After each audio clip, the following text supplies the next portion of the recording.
My friend Daniel Hatke is an entrepreneur and deep thinker about life.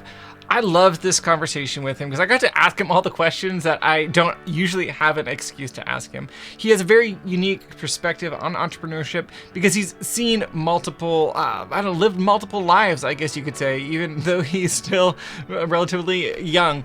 He has played the finance CTO Wall Street game as well as the mostly self-funded, at least entrepreneur game. And so we got to, with that in mind, dig deep into the choices that he's made to pursue entrepreneurship, how he finds meaning and fulfillment in it, contrasting his current, risk portfolio, stress portfolio, against that of his former life, doing, in the financial services world. It was just a great conversation. I'm so excited to bring it to you. Let's get into it. Welcome to the Meaning Movement podcast. We know you want to build a stress-free life and business that gives you the financial freedom and lifestyle that you want. In order to do that, you have to eliminate the conflict between your work and the rest of your life. But the problem is running a business is hard and requires sacrifice and commitment, leaving you feeling depleted, exhausted, and even burned out. But we believe that every entrepreneur deserves to recapture the motivation and energy they need to run their business. And that is what this show is all about. I'm your host, Dan Cumberland. Go ahead and hit that subscribe button wherever you're listening, and let's go.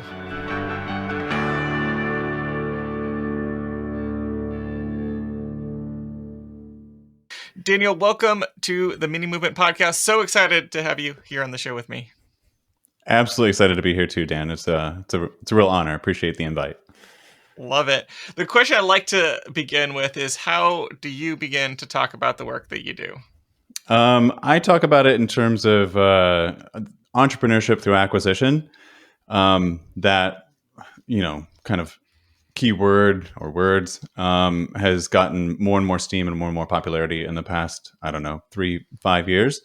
And I was lucky to sort of stumble into it, thought it was a cool idea, and went down that rabbit hole, and have acquired one business so far, and we are continuing to look. But we're picky, and I only do it with my own money, so it's not like we're on a big spree. It's more, I talk about it in terms of building a family of small family businesses.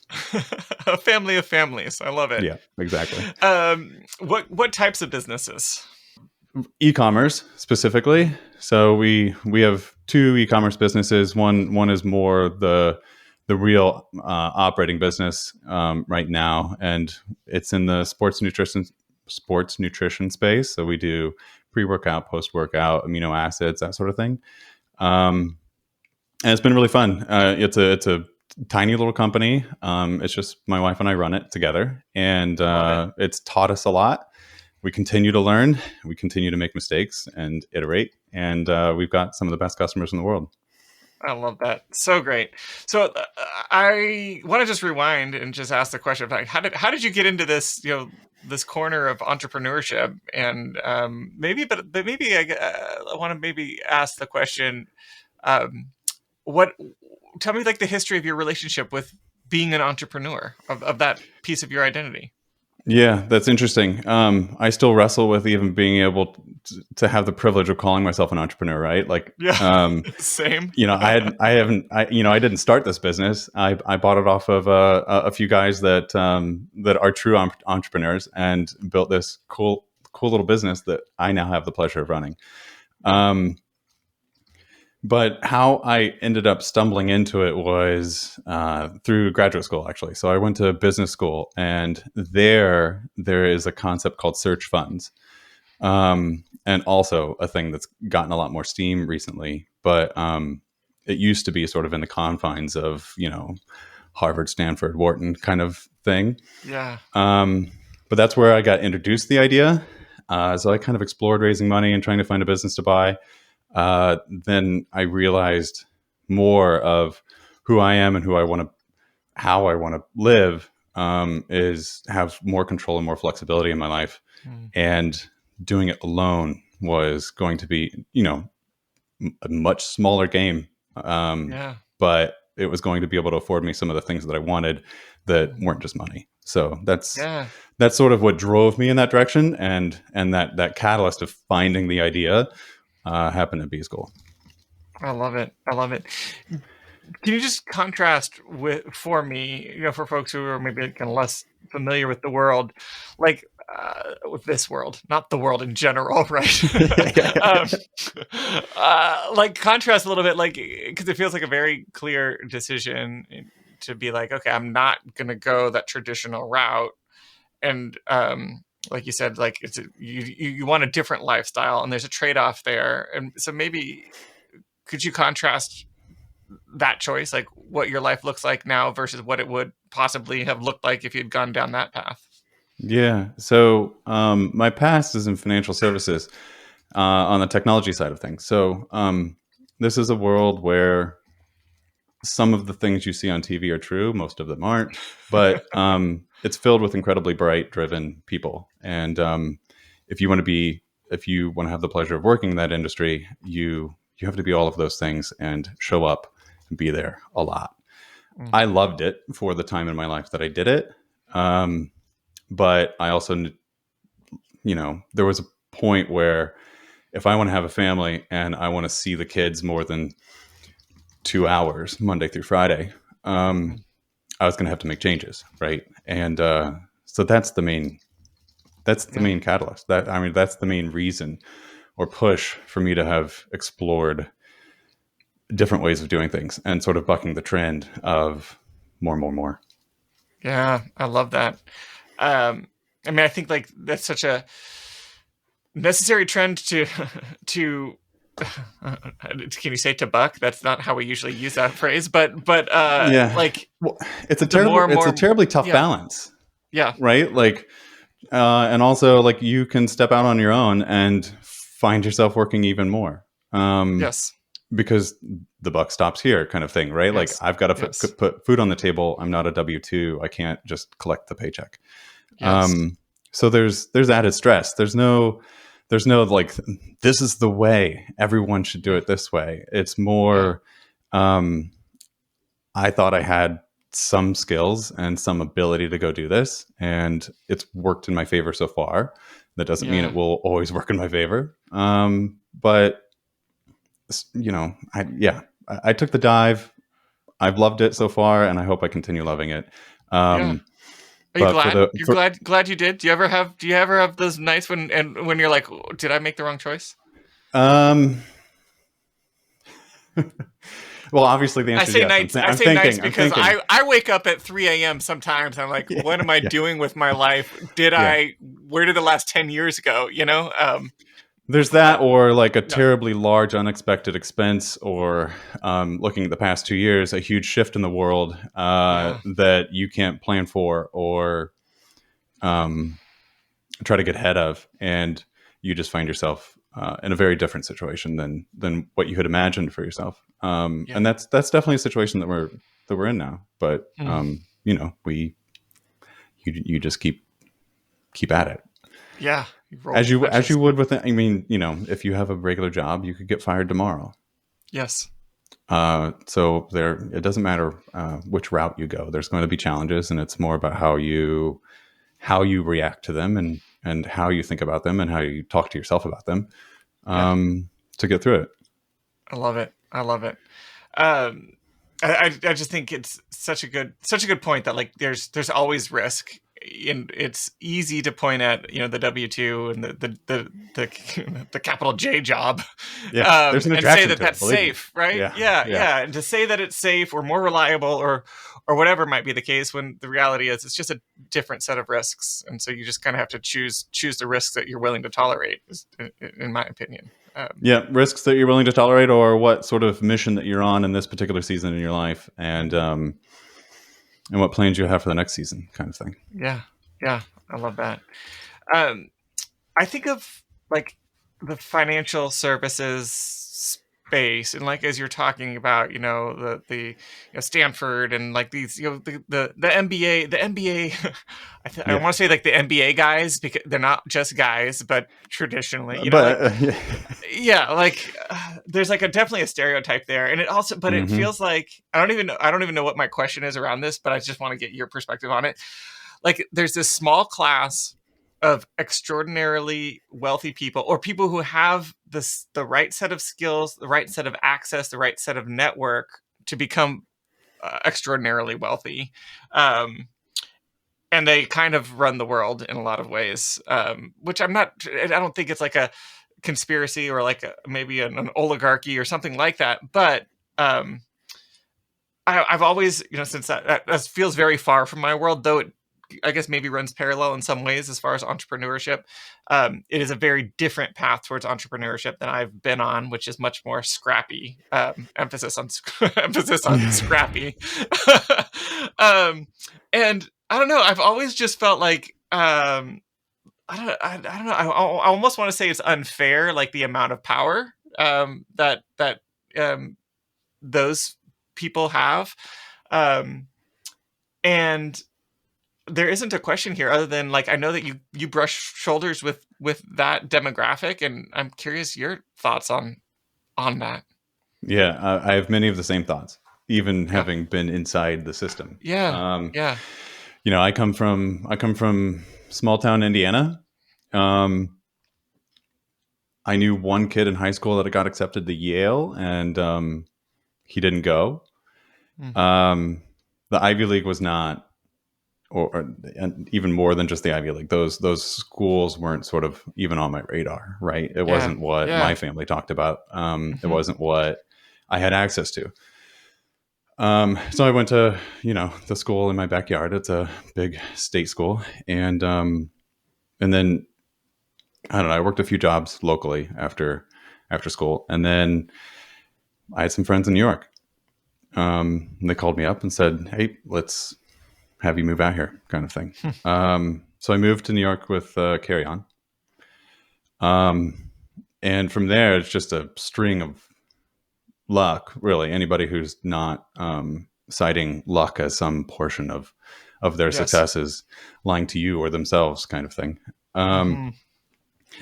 but it was a crazy time. Didn't have a job, didn't have a plan. Had signed up for a rent bill that was, 3x what my parents' mortgage was, and just had to make a go of it. And was lucky to have found a job in hedge funds. There was a guy that I interviewed with that, to this day I credit him with having taken a chance on me, and I ended up getting a great mentor and friend out of it.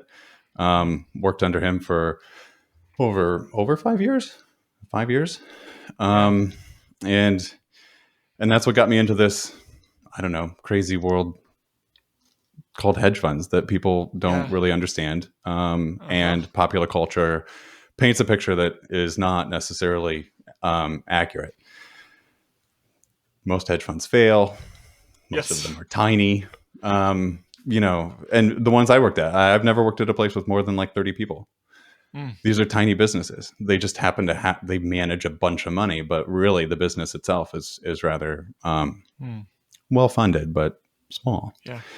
Yeah. Uh, and I don't know. From there, like I loved the job. It was, like I said, bright, driven, all those things, and super intense, big personalities.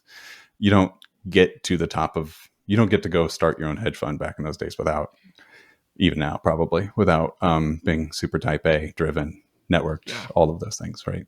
Mm. Um, so then came another sort of, how do I call it? Because I don't want it to be negative. It's just like this feeling. It was mostly in my own head of, if I want to be on a different side of this business rather than being a cost center. I was the guy making the servers work, and Mm. um, making sure the data flowed, and all those Yeah. sorts of things. If I wanted to be on another side of the business, I felt like, and I was telling myself the story that I too had to go get this kind of pedigree. Mm. Um, and which I think is now, like in retrospect, a terrible motivation for trying to spend a lot of money on a graduate Yes. degree. We all have our reasons. I could tell you my story of but it was what needed to happen for me personally at the time. Exactly, exactly, and that's still how I look at it. Yeah. So, my experience in B school was awesome. Just surrounded by amazing people, um, all of them doing amazing things, and have gone on to continue doing amazing things. And it's a fantastic institution.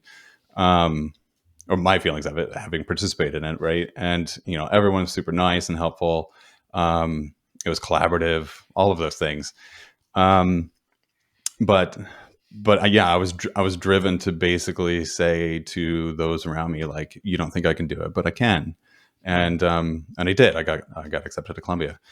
Um, and it was an absolutely wonderful experience. And somewhere in between, studying for the GMAT and getting all that ramped up, I'd left that first job after 5-ish years, and became CTO at a different hedge fund that was a very, very, very different place from the one that I'd come from, both in terms of like what they invested in and how they invested, to the culture. It was fun to, I don't know, just take a complete, it wasn't a 180, but it was very different. And again, met a bunch of bright, driven, awesome people, and worked for a guy who I still admire today. And it was great. So anyway, that takes us all the way up to sort of like me finishing my experience with New York, and Yeah. experience with Columbia, and experience with hedge funds. And then there's this kind of, I don't know, strong, dark line in my timeline. And Yes. After graduating, marrying my wife, and then, I don't know, a handful of months later, quit everything in New York, packed up boxes, and then flew to Milan. And my wife and I traveled for a year, which was a total privilege to be able to do.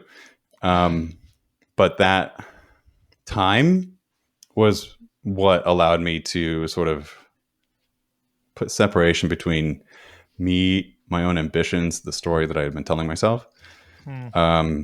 to find a different story, and to be more Hmm. true to myself, and make Yeah. different choices based on different motivations. And Yeah. that's it. Like, you can see that play out in Hmm. my life. Hmm. Wow. Um. Yeah. Maybe. I mean, I love everything that you just said, and thank you so much for sharing so much of your story. I'm curious just about like the story. This you mentioned the story that you were telling yourself, and how that shifted. Could you contrast those two stories for us? Yeah. I didn't grow up in a moneyed environment. We didn't do poorly, but my parents both worked hard for what we had, and I wanted to work hard too, but I wanted to make more. Mm. That got put in my brain somewhere very early. Yeah.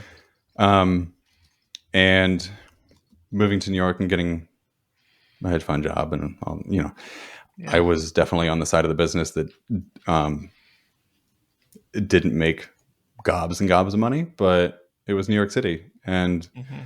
money's different there. And I did okay, and I was very motivated by that. Um, and that story hadn't changed or really updated, right? Mm. So given two different opportunities, and this is kind of a real moment that happened to me.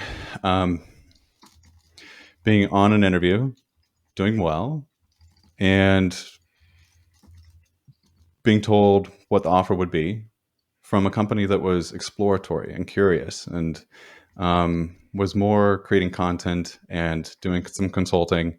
It would have been a really fascinating job, and I think I would have learned a lot, but it would have been a pretty significant pay cut. And I didn't take it, because that's the track that I was on and what I was Yeah. motivated by, right? Yeah. And I still, clearly, I remember that moment. I Yeah. still think about it. Um, Mm. and I don't know. You have to be more. It's a privilege to be more honest with yourself, but also just try to be more honest with yourself, right? Mm. Um, so those seeds had been sown at some point. I knew it, but didn't know it. And yeah, I don't. It's sometime during that year off where Yeah. I didn't imagine myself wanting to go back and doing hour-long commutes and being at the office from 7 to 7 or more, Yeah. right? Mm. Um, yeah, I don't know. It's great. That's kind of where, Yeah. yeah. Do you feel like it was just like your experience of life outside of the office that caused that shift to happen, or was it like it feels like something in you kind of I don't want to say woke up, but like there's your lens changed, and what invited that change for you? Yeah.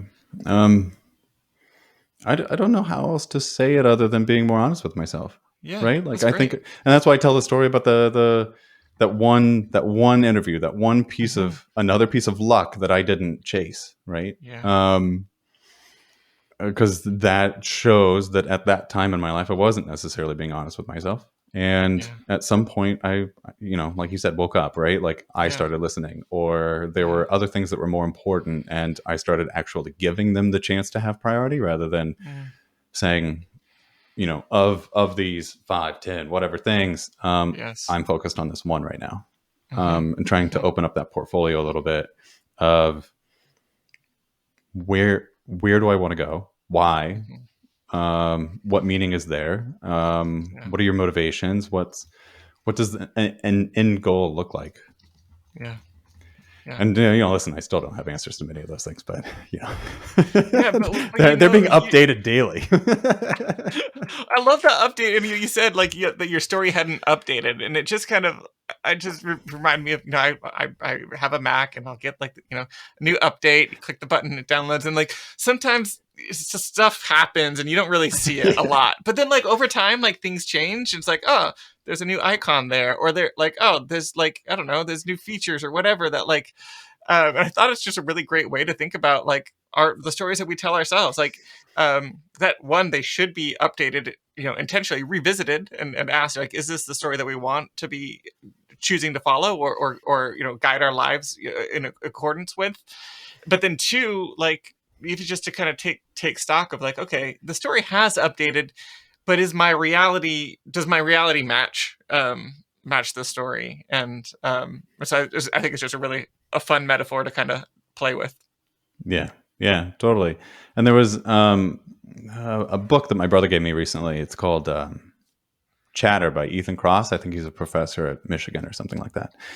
And he talks about like the stories that we tell ourselves, the Yeah. the way we talk to ourselves, right? Mm. And I only read this recently, but I can imagine like if I had read the book a long time ago or something, changing it being able or more empowered to make some of these changes earlier.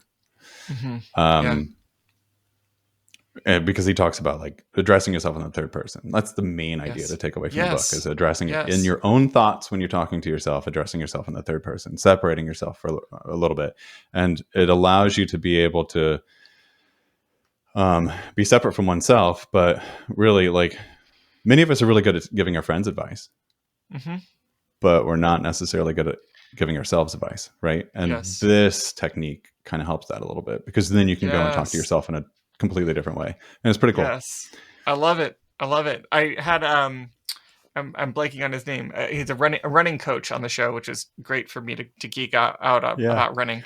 But he's talking about this idea and some of the self talk. Because I asked him like the question of like how much of running is actually just mental versus like your body, and he's Yeah. like, oh, it's like 90%. Yeah. I mean, you can't like put aside the body, but he was stating that like just some of the mental game of running and like that third person piece, which I had never heard before. So it's the second time that's been pointed out. And he also said Interesting. like talking to yourself out loud and saying your own name, addressing yourself in the third person out loud, Yeah. takes those stories, takes the things that you're saying, and just it gives them more power, more weight, which is Yeah. just really really fascinating stuff. So Yeah. I love it. I love it. Yeah, it's cool. I mean, yeah, I wouldn't, you could do that walking down my little suburban street and people are probably thinking you're crazy, but on the streets of Yeah. New York City, it's just, it's fine. Just keep your earbuds in and they'll just Yeah, think you're on the phone. That's true. That's true. Yeah, we've all got covered now. Yeah.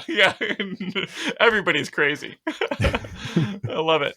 We'll get right back to our conversation, but I wanted to give a quick shout out to our sponsor. This episode in this season of the podcast is brought to you by 923.co, a web and mobile app development team that I have been working directly with for more than a year, building VideoSnap. VideoSnap.io, if you don't know, is the software that I built to repurpose long-form speech-based content, like this podcast, into short-form, viral-ready videos. Think TikTok, YouTube Shorts, Reels, etc. If you're making content and you want to be found in the algorithms, you should be using VideoSnap. I've been building directly with 923, and they are a phenomenal team with a strong track record of building high-quality apps. They've built more than 50 apps. Those apps have gone on to do more than $1 billion for their clients, which is incredible. I'm also now contributing to their team in a product strategy role, which means if you have a dream that you want to realize with software, not only should you talk to 923 because they are so good at software, but I could help you directly build that with them. Go to 923.co, all spelled out, 9networthree.co, and find out more. Thanks so much. Now back to the show. I'm curious just about the end goal, and I know you don't. Yeah, I don't know, but I can paint a picture. Yeah, but what do you know? What I know is that I want to keep this flexibility. I want to be a present father and husband. Those are super top priorities for me. Yeah. I've got a daughter that's almost 2 and a son on the way, and those things are really important to me. But I also know that I have to provide for them. I want to be able to pay for the college, if college is still a thing 16 years from now. And all that goes with it, right? And I'm, I'll happily admit that I like nice things and all the stuff, right? So it's I want to do well by myself and by my family. But in order to do that, I look at it in terms of instead of just looking at your W-2 and saying I make a boatload of money because I work really hard and I'm never around. More just a bunch of different income streams.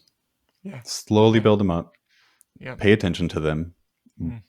Water the flowers, if you will, and do right by customers and clients and all that sort of thing in order to provide value. I'm in the business of providing value to people, and as long as that is working, they should stick around. We should have revenue. We should be able to keep the lights on, and if there's extra money left over and we keep our lifestyles as reasonable, but don't let them inflate, then we should be able to turn some of that extra cash into assets, and the assets will appreciate. And to me, in my mind, this is super simple, and I understand that it's going to take years and lots of work, and to some people it's not simple, or they haven't been exposed to these ideas.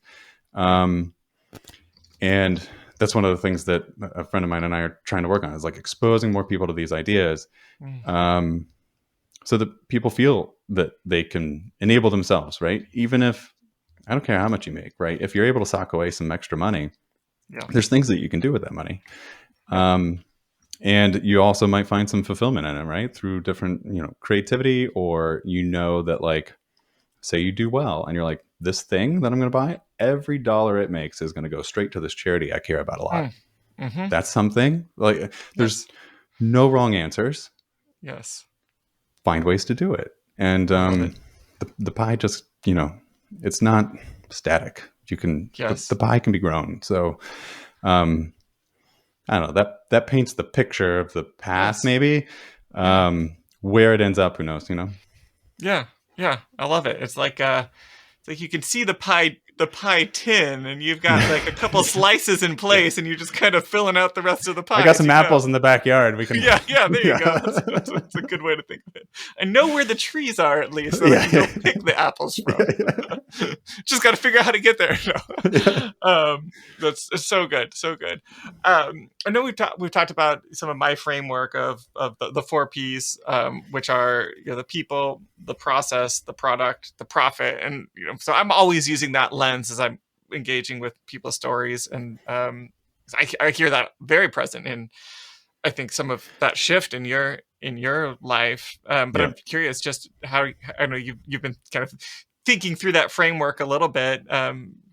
Curious to hear some of your reflections on those four areas.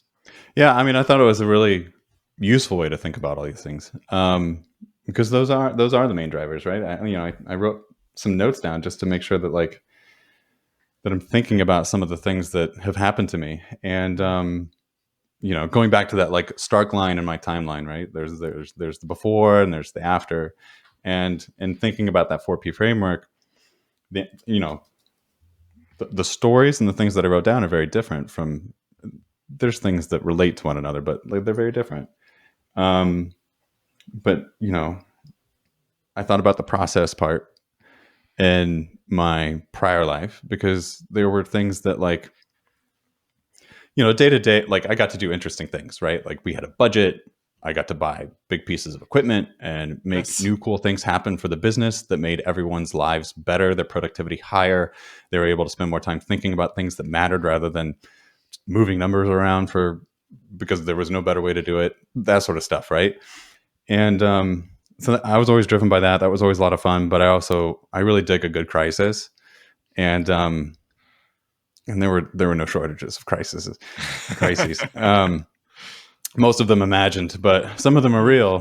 One of the places I worked at, we were 15 yards off the Hudson River, and when Hurricane Sandy came in, our whole first floor was on 3 feet of water, and our server room was where? First floor. Oh no. And the market shut down, so we were fine for a little bit, but it was supposed to open on Wednesday or something like that. So, I'm standing in water. We're doing extension cords and moving servers up. Wild. But in a good crisis, you see people come to play ball. Team players come out. Creativity goes up. You got to solve problems. So those are things I really enjoyed. Luckily, there's not a lot of crisis in my life now. They're mostly dull and frustrating rather than those sort of acute, sense heightening experiences. But then, and then people, something I struggle with now is sort of not being alone, but it's my wife and I. There's no other coworkers, right? I don't go to an office and talk about the latest TV show. There's an aspect of social life that, compounded by COVID, the world kind of got small, and it's getting better, but our life just looks different. Plus we had a baby. There's so many reasons. Kids and COVID it's a recipe for loneliness. Yes. Yeah. So that's the people side of it now is less amazing, but in my past life it was amazing. I worked with amazing people, and I should do a better job of keeping in touch with them. That's the thing that's popping in my head now. But I mean, the flip side of that is you do spend time with your wife and your daughter that you otherwise wouldn't. So there's a total trade-off there. Yeah, there is a trade-off, and we've already talked about it. What way I went on that, exactly. And I don't no regrets there. It's just something you got to spend time reflecting on some of these things, right? And making sure that if my cup isn't at least half full, then I'm probably not bringing my best game to my family too. So there's trade-offs no matter what you do, and you just gotta continue to do your best. Yes. But then, now it's definitely, my life is more driven by product and profit. And I really like the way you talked about profit too, because people hear profit and immediately it's just a dollar sign, right? Yeah.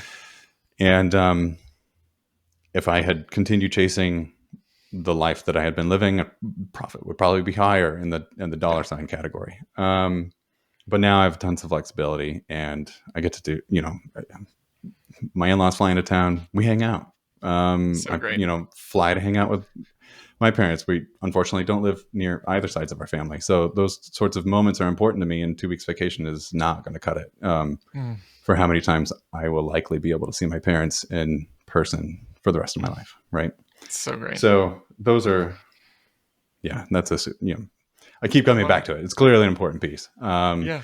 But then, concentrate on making sure that our current businesses and any future businesses that we acquire are providing value. They aren't Mm, just churning more junk into the world. yeah. That's another guiding principle for us, I love it. as part of, that's inside your framework here. Yeah. I love it. Really, really great analysis. Thank you. Yeah. Thank you for that. I'm curious as you're, and you can tell me if this is a true contrast, but I'm just thinking of you, being going from the hedge fund life to the the acquisition entrepreneur life, and um like it feels like it could be a movement towards, I already used the word scrappy entrepreneurship to describe myself. But it's true. I'm curious if that feels true of your transition as well. Like, do you 100%. feel like you've had to get more scrappy? Yeah, And 100%. and is that hard? Is it hard to move that direction? Because I feel Yes like a and lot of no. people try to go the other direction. That's true. Yeah. I mean, Yeah. there is an ease to the other direction, right? Like, Yeah. going back to, like, I had fun at my jobs because I had a budget. I could go buy nice Yes. things that provided Yes. value to my clients, my fellow employees, right? Yes. Um, and it feels great to be able to do that. And it also feels Yeah. great to, like, buy the thing that is going to work, Yeah. set it up, and deploy it, right? Mm. Whereas now it's totally different. Like, there's not a budget for anything. Yeah. I have a ton of ideas and no money to go chase them. So Mm. it's finding ways to be able to push that ball with as minimal dollar input as possible. Yeah. Yeah. And I'm clearly not the TikTok influencer type, or, Yet. great. Yeah. Or great at self promotion and all those sorts of things. But, like, I now have a way better way bigger appreciation for the kinds of people who are able to drum up audiences out of thin air, Mm. right? Mm. And they don't have to pay $2.60 per click to Google, or, Yes. there's some heavy costs in trying to get in front of people. Mm. But anyway, you learn You and you learn. try, and Yep. and the thing that I'm constantly trying to work on myself and tell myself is to not get down about the limitations that you currently have, and just continue to focus on the opportunities. Mm. Because it's really easy to just be like, well, if I had 20 grand or Yeah. whatever that particular project cost, right? Yes.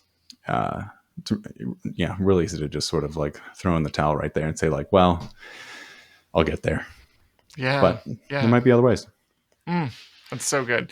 And talk to me about like, how do you wrestle with uh like, I don't know, discouragement, the loneliness of entrepreneurship, like the like being like when there's a problem, or when something's not working in the business, and it's just you and your wife. Like, I don't know. I'm just curious how. This is a selfish question. This is Dan. This is the Dan Cumberland self help hour. Welcome everyone. Because this is just a question for me. Because it's something I do struggle with. And it's like, man, things are not clicking right now, and I've got to figure this out. And I mean, like, I know that that's life to some degree, but it's also very acute when it's entrepreneurship and your Yeah. literal family's, Yep. happiness, not happiness, but health and safety Right on the and table. security, Yep. everything. Yeah. I'm curious. Yeah. Just how you think It's a about these total things. struggle. Yeah. Struggle here too. There are dark days, moments, streaks, weeks. They Yeah. happen. And my wife can attest to that. Mm. The most important part is we have a super strong relationship. Yeah. We're super open and honest with each other. The other thing that I think that I have, speaking of luck again, lucked into is she's from an entrepreneurial family, Mm, and there are certain aspects of this life that are already sort of baked into her normal. yeah.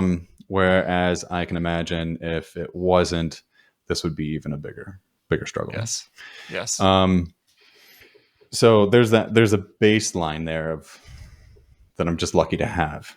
Yeah. Um, Outside of that, yeah, go back to that book or that the talking to yourself bit, go on Yeah. nice long walks Yeah. when the sun's shining here in Yes. Seattle, Yes. um, and Exercise. Get it out. exercise, get out of the rain and gray at some point Yeah. during the Yeah. winter. That's Mm, tough on me.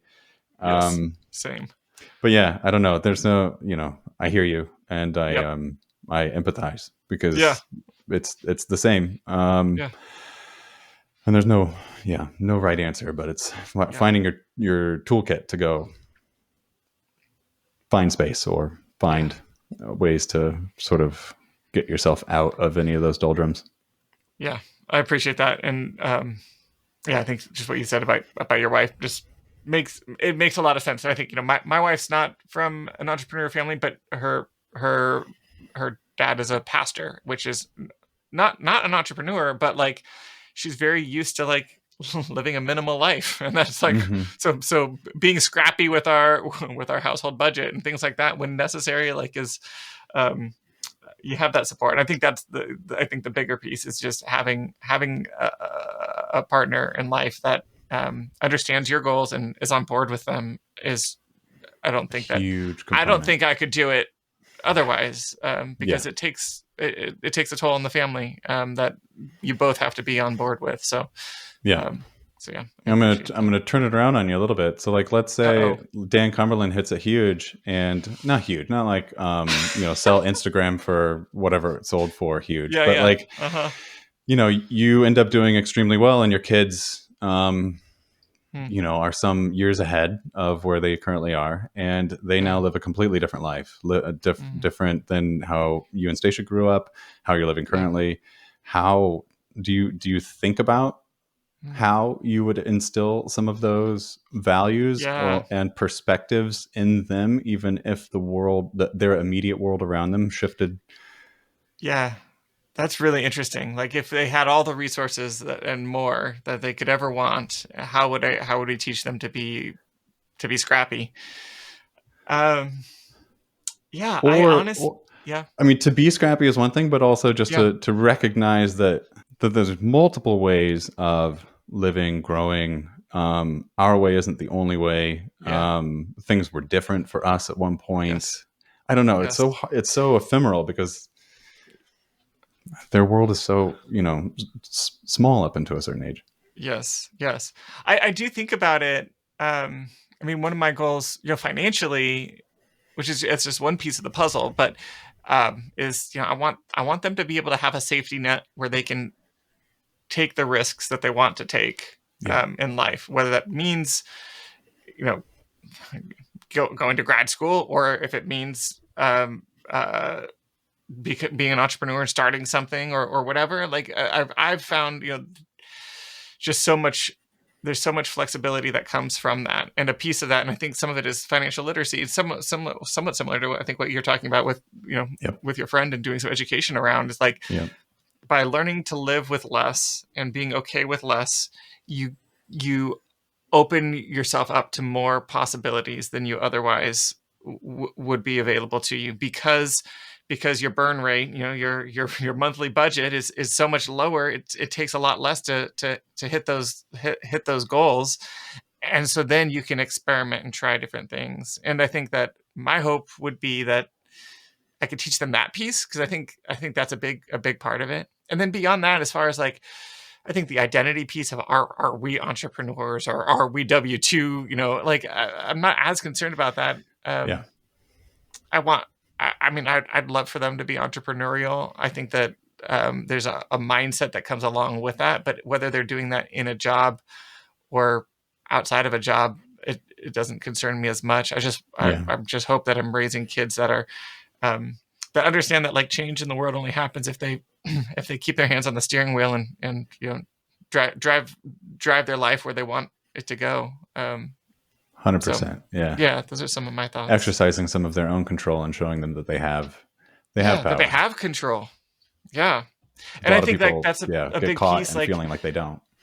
yes, and we can talk more about this, offline. But like some of the decisions we're making around school, and like my oldest is we started him in a hybrid, like homeschool public school. It's a public school program, but it's part homeschooled, and so it's a college schedule, and just how much more freedom he has over his time, which I think is like, I'm really excited for him to not just be experience. Not that there's anything wrong with the classroom, with public school or whatever, but there is this bit of mentality of like, you just give your time, you just do your time, and then the check boxes are checked. Yeah, and that's not necessarily the way that, like, that's not how my life works. That's not how your life works, as we've already spoken to, right? Like, there's other ways that we check the boxes, and sometimes it takes more time, sometimes it takes less time. But to have that kind of built in to the mindset part of his schooling, of his day in, day out routine, I'm really excited and hopeful, about that. We'll see how it goes. We've just like a week in, so TBD. Yeah, that's what I was wondering. But I'm hopeful. So. That's cool. I really like that idea, though. There was some school that we, Shell and I, were looking at, and it had something to do with like a week off every month, but they go year round. I was cool. Again, we have baked flexibility into our lives. I don't need a 3-month summer, right? Like, it was an interesting, little bug that got planted on our brain. Yeah, it sounds like a cool model. I love it. Well, this has been just super fun, Daniel. I know we can. Likewise, yeah. Yeah, go on indefinitely, and we will. Yeah. I know we haven't actually mentioned it, but Daniel, kids will be running around us at the time, though. So. Yes, exactly. We are. I'll be chasing mine with a potty. Yes. Yeah. Oh boy, we're always tripping over potties in our house. For folks that want to follow along with you, connect with you, is there anything that you'd like to invite people to? Yeah, sure. Like, I don't have a huge footprint, but I love Twitter. I'm mostly a listener, but my handle is Daniel Hatke, Daniel Hatke. You can find me there. I'm on LinkedIn, and anybody ever reaches out, I'm happy to reply. I love it. Thank you so much, Daniel. It's been really fun to connect here. Thank you. This is awesome. Thank you so much for watching and listening. You can find links to everything that we talked about in our show notes at themeaningmovement.com. If you haven't left a rating or review wherever you're watching or listening, please take a moment to do that. On YouTube, you can hit that thumbs up button. On most of the podcast catchers, you can leave some sort of star rating plus a few words, and that is how people find this show. It's particularly helpful on Apple, but you can also do it on Spotify, Amazon, and a bunch of other podcast catchers. Our music is by Tom Roram. Our artwork is by Eleazar Ruiz. We'll be back with you shortly. Thanks so much.